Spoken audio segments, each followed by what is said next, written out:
The farmhouse had been empty for nearly a decade, but when Alex inherited it from his late uncle, he didn't hesitate to move in.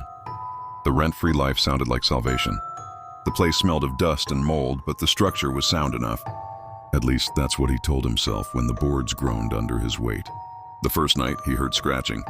A faint, irregular rasp inside the walls of his bedroom. He figured it was rats. Country house, old wood, nothing unusual. Still, the sound was persistent, following him from room to room. Not in the attic, not in the basement, always inside the walls.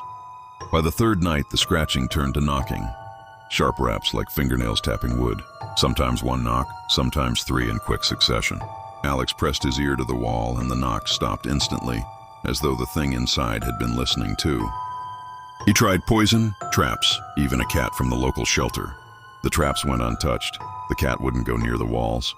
It sat in the corner with its fur bristling, growling low in its throat until Alex let it outside, where it fled and never returned. On the fifth night, Alex woke to a whisper. Not from a dream. This was real, wet and breathy. And words formed from the cracks in the plaster. "Let me out." His heart thudded against his ribs. He told himself he imagined it, that the wind through the gaps was playing tricks. But when he pressed his hand to the wall, something pressed back. Cold, human-sized. The next day, he ripped at the drywall with a crowbar, expecting to find nests or rot. Behind the first panel was nothing but bare studs and darkness. He leaned in with a flashlight and the beam caught movement. Something retreating, impossibly fast, deeper along the wall cavity. That night, he nailed the wall shut.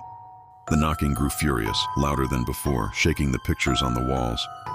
The whispers multiplied too, overlapping voices, pleading, bargaining, cursing. Alex stopped sleeping. His reflection in the mirror grew pale, eyes ringed in bruised shadows. On the ninth night, the voices changed. They began calling his name. He packed his things, but when he reached the front door, it wouldn't open. The locks turned freely, but the door was immovable, as if welded to the frame. The windows wouldn't budge either. The farmhouse had become a coffin. In the silence that followed, Alex heard it breathing behind him. Slow, heavy inhalations, as though something vast stood just out of sight.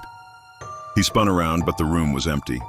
Still, the walls swelled with each breath, plaster bulging inward, straining. Then came the tearing sound. The wall split down the center like wet paper, and a pale arm slid out.